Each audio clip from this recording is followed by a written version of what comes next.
Today we're going to be spending some time on one of the most popular builds this channel has ever seen. This right here is my 1994 Mazda FD RX-7. And when I first bought this car, it was a wreck. It was from an auto junkyard. I bought the car for just under $7 grand. It was a different color, it was automatic, the engine was blown, and I rebuilt this whole entire car over the process of a year. We have a really special engine in this car that we got from New Zealand from our guys and friends over at PPRE. This engine setup is the best setup you can do for a 13B, which is a 2-rotor with a big turbo on it. If you are curious to see more about this car, I'll link the whole entire playlist down below in the description so you can watch the whole entire build process. But the problem is this car has been sitting in the back of the shop for the last couple years. And as you can see, it's covered in dust. And not only is it covered in dust, there's a lot of things that this car needs. There's a lot of things that have broken. It's a 90s car. It's leaking just a little bit of coolant that I just noticed.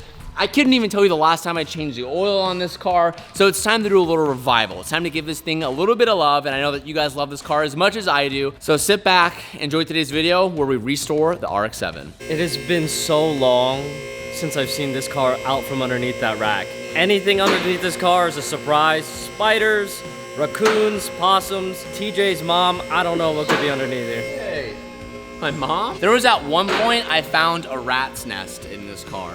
Luckily, there was no, they didn't chew anything, but there was like, I kept finding like rat poop that was in your underneath this car, yeah. So this whole entire car was built out of New Zealand, which means we used a donor car, a donor RX-7, and PPRE fabbed the whole entire engine setup, tuned it, dynoed it.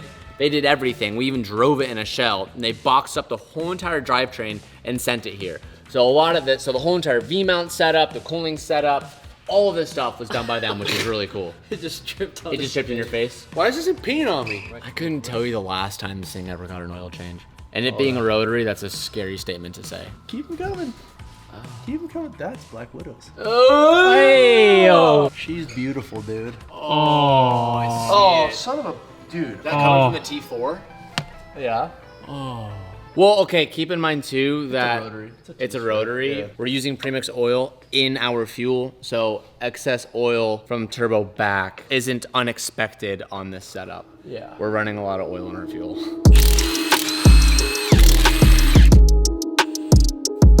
This is the piece that I look forward to putting in the most. You know why? Because the entire time of having this car, first of all, I didn't know that they still had these. I thought TJ didn't buy it because they didn't have it anymore. But this is the center console. For some reason, 90s car, plastic, all of these love to break. Was it me? I think it was TJ. I think I told them though. In 10 more years' time, this will fall apart and yet another one will be bought. But for now, we're gonna put in this beautiful new piece. Fun fact, if your center console or any leather or faux leather is shiny, that's your greasy ass fingers, you grease ball. It's supposed to be matte. If anyone tells you, oh, why is it shiny?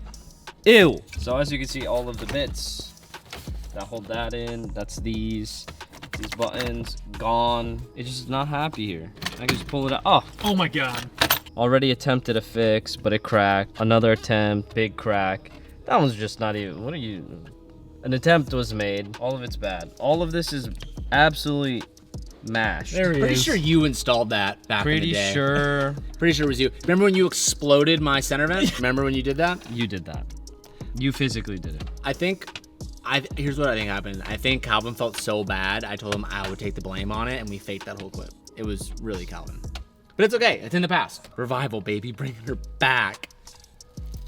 Ooh, Calvin mod, for sure. Nah, it was probably me. These tires have been on the car for probably 5 or 6 years, and although there's still tread left, they're dry rotted and they are like rocks. So we have a brand new set of Nitto MT-05s in the same spec. We have 285 rears and we have 255 fronts. Let's go ahead and get some new tires on this car. Dylan's brand new little bike. 91 KDX 250, baby. It's a 2-smoker. 2-strokes are great until you're camping with one and it's the only thing you listen to for 7 hours a day. Then they're the absolute worst. Yeah, then I appreciate a 4-stroke. You point the tailpipe towards your camp spot too. They're just gross. Yeah, they do be gross. What's the horsepower this car makes? 600 on E. What? Yeah. Dude, the little thing's a ripper. 1.3 liter. How come ever since I've been here, it's just been like tucked in the corner somewhere? I don't have a legitimate reason as to why I don't drive it. The only thing I can say is the GTR is so good. It's very small. It has a time and place to drive. Yeah. It has a time and place. That's fair. And I love it. I mean, that's why I have it. You bought the wrong one, you asshole.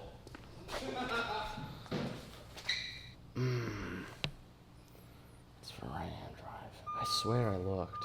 All right, I'm gonna be tackling a problem I have with Miley, and that's the fact that she's a little bit stinky. I've been leaving the windows down in Miley, and the car honestly just smells like fumes. It smells like the shop. It's a little gross in here. We're gonna fix it. And I'm gonna fix it with this little guy right here. This is called Drift. Drift is an air freshener for your car, but it has a lot of advantages to it that you don't really see that often.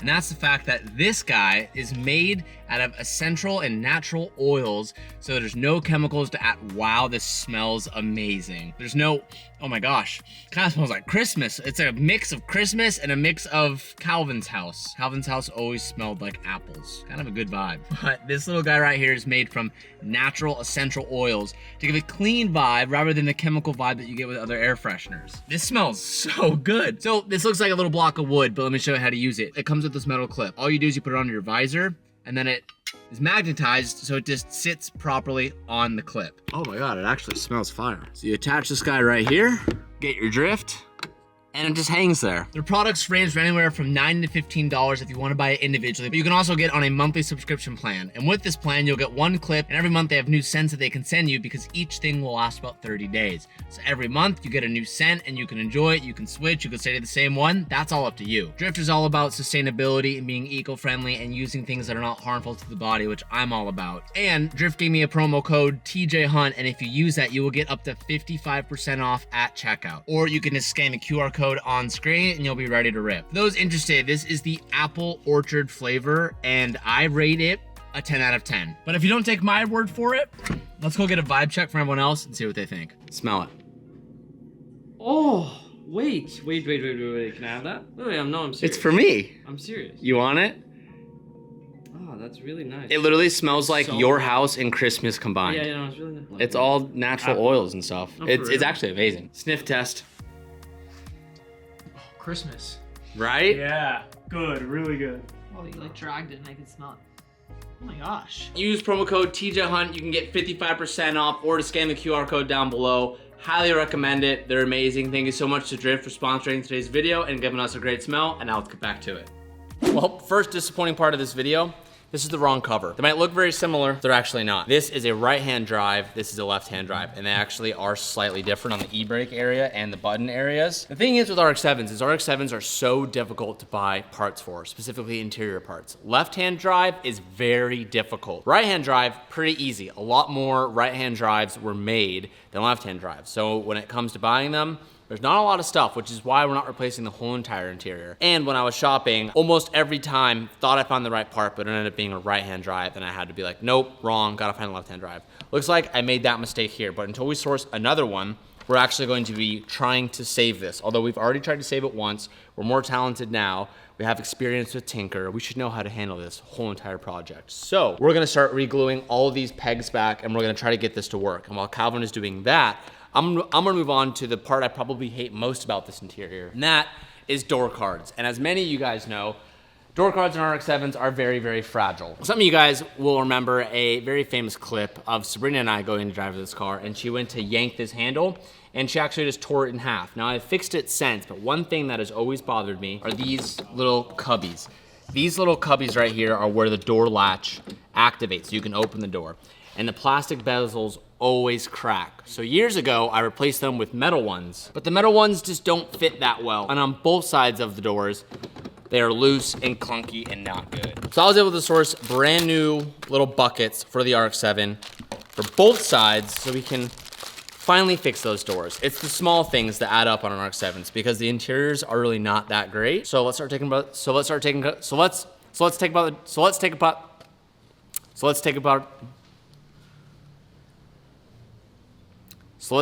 the doors and fix them.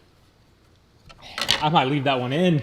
So on the RX-7, there's Phillips screws that line the bottom outside of the door card, and once you remove all of those, the thing should pull up and fall right out.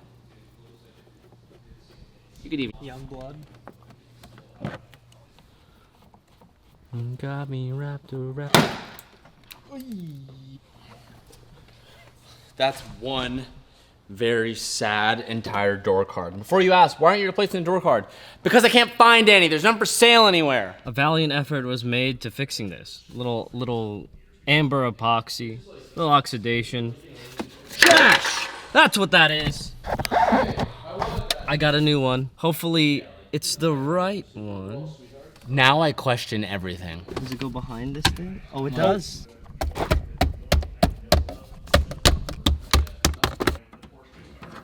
Oh, nice. Weird. If you did it properly, it would come out right. It's so brittle, it has no play anymore. Listen, he put it on the nibby part, okay? Instead of putting it behind the entire thing, so he blew it up. Don't let it. He's gonna look at me right now, but I know that's what he did. It's evidence. Because it was already. That looks brand new, TJ. Oh! Like this? I never thought. The story was always written, my boy. Old metal ones out, new plastic ones in. Plastic ones fit way better, they're just way more expensive.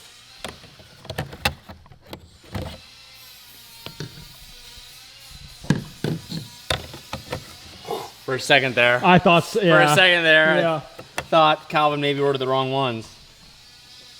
An awful lot of pressure. So much better. I'm also replacing all of the clips on the back side of this door that pushed into the door panel with new ones. So.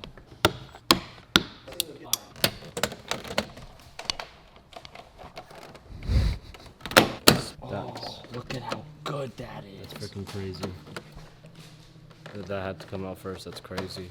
One of the most controversial things about this whole entire build was the fact that I got rid of my pop-ups and I went to my sleek lights. So before you even say it, all my sleek light boys out there, let's unite together in the comment section down below. But an unfortunate thing happened. One of my sleek lights burnt out. So I ordered a brand, thank you, we get it. We get it. It's not. None of them are working. They're flickering. Years ago, we replaced the halogen bulbs that came with the sleek lights for these HIDs, but these HIDs were junk and they burnt out. So right here, we have some brand new replacements, and I went even brighter because I didn't think that they were bright enough before. I didn't feel like I was blinding enough people. So I said, let's go even brighter.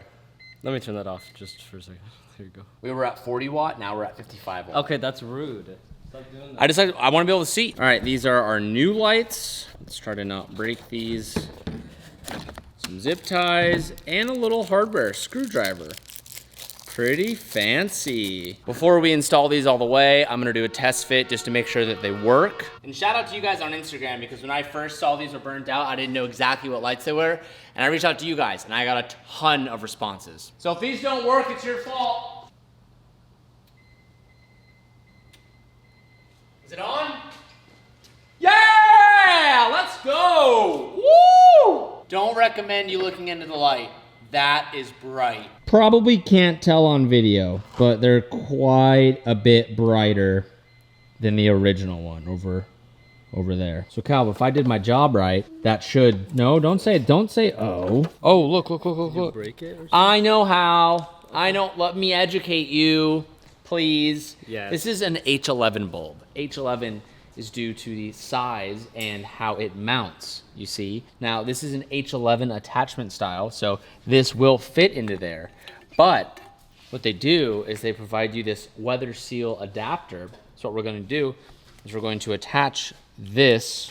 Educate me. That was a test. And you know what? You passed that test. I don't know what this is, and we're not gonna be using it anymore, and we're just gonna disattach it like that. Feel so educated. Like what? You passed that test, and I'm proud of you. So educated. You I feel so passed educated. it, Cal. You passed it with flying colors. Thanks. I have found these fender hardware, plastic, from the M4, and some hardware from our bolts and nuts bin over there. And all I'm going to do is kind of fit this in here like it was, and do my best to two-part epoxy these pieces back onto this. It doesn't have to hold much weight or anything, just enough for this leather boot to not get jingled around too much. And then we should have a brand new center bezel thing console for an RX-7. TJ doesn't wear underwear. Is that true? Calvin doesn't wear underwear. Now you do it. Oh! In 100-degree weather, Pep, you got the mud butt. Are you denying my relationship with your mother? Here's the crazy part. Every time TJ makes a Nanai joke, me and Nanai are madly in love. Oh, I'm like, I'll call her right now. When I call her, TJ runs to the other room. We're very open about our relationship. You want me to call her right now? We're the best of friends. Don't call her.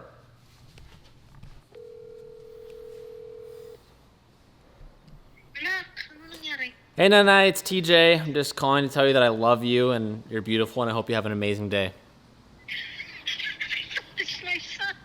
I said, Annette, what happened? No, nothing. I just had to steal his phone. It's your. I love you too. I love you too. Have an amazing day. Thank you, TJ. Yes. Bye-bye. She answered, oh no. She said, "Oh no, what's wrong, That son?" happened the same time last time. When this happened, like a month ago. What does that say? It says that Calvin never talks to his mom. I call her all the time. She says that every single time. Are you kidding? Don't even. She's always thinking I'm dying. In an attempt to find where that leak was coming from, I'm gonna run the car while Dylan looks to where we think it is, and we're gonna try to find it. It's either looking like, if you come look at the back of this cap, so that's pretty indicative of a leak, whether that's the cap or the base itself. Maybe it's just the MPT portion of it, or it's this line right here.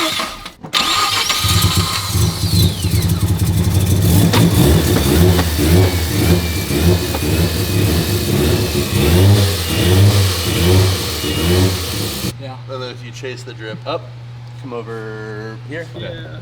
I don't think we can fix it. Just got the wheels and tires back from the tire shop. The NT05s from Nitto are the perfect tire for this car. They look great.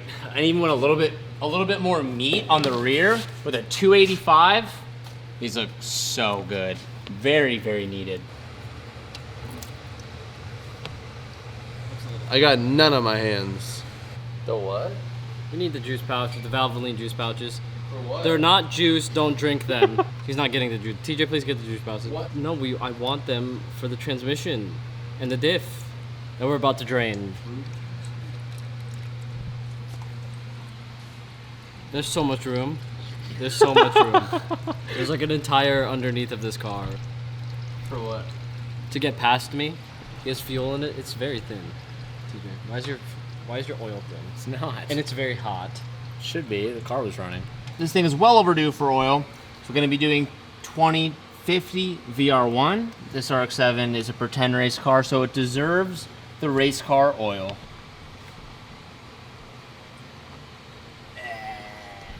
The new tires on the back are just a little bit more meaty than the last setup.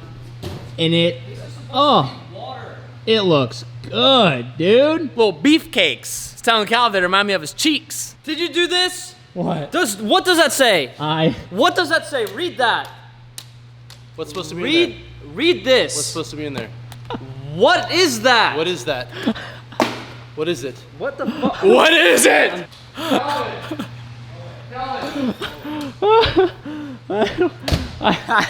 I don't know if that was insensitive. I don't know if that was insensitive or not. All right, the car looks good. I'm super. Oh, we're forgetting one thing. The trim. How's that trim piece doing, Dylan? I don't know. I'll let it dry. We'll see how it goes from there. Just a little light tight on that. Nothing crazy. Remember, these are plastic nuts from the fender wall of the M4, so like this is not intended to be this, but. That's actually. But let's see how it looks on the top side. That's actually really good. If it works, it works. Oh. Don't be. You gotta test it out. Look at that. Tell me that from the top side. Tell me that's not factory. That looks really good. Honestly, probably better than how they made it years ago. Look at the wide base on it. Killer. Here you go. Install it. Trim panel has been placed in, and I'm happy to say so far, haven't clipped everything in yet, but oh, dude, that looks great. That looks so much better. Close the door, dude. Still unfortunately missing the little tabletop cover here, but that's okay. Those are super tough to find. And our passenger side is looking good. It was really just the small things that the interior needed, but it's come such a long way just from those few things, and the column is looking good. Shout out to the steering wheel too. If you've been watching for a long time, you should remember when we dropped these Sparco collab, throttle collab steering wheels. This is an OG relic.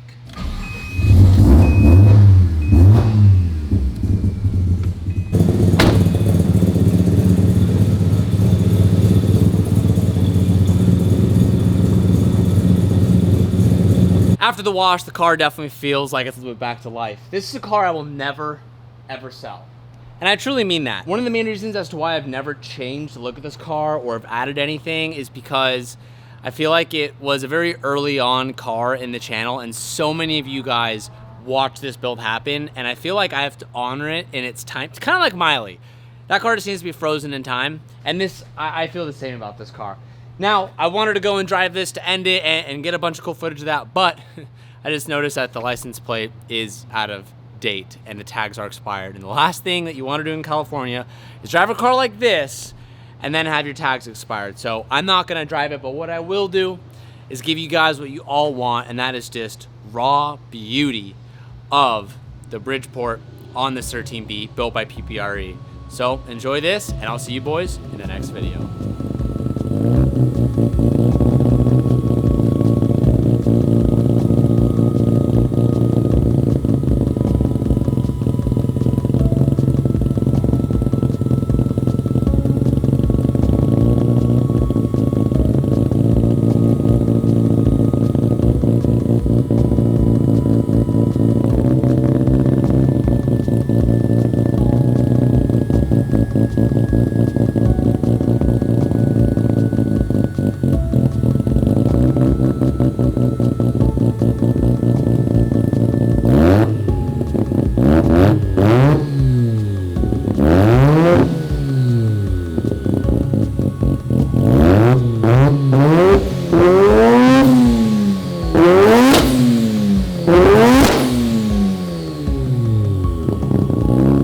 Thank you, Drift, for partnering with me on this episode, and be sure to check out the links down below.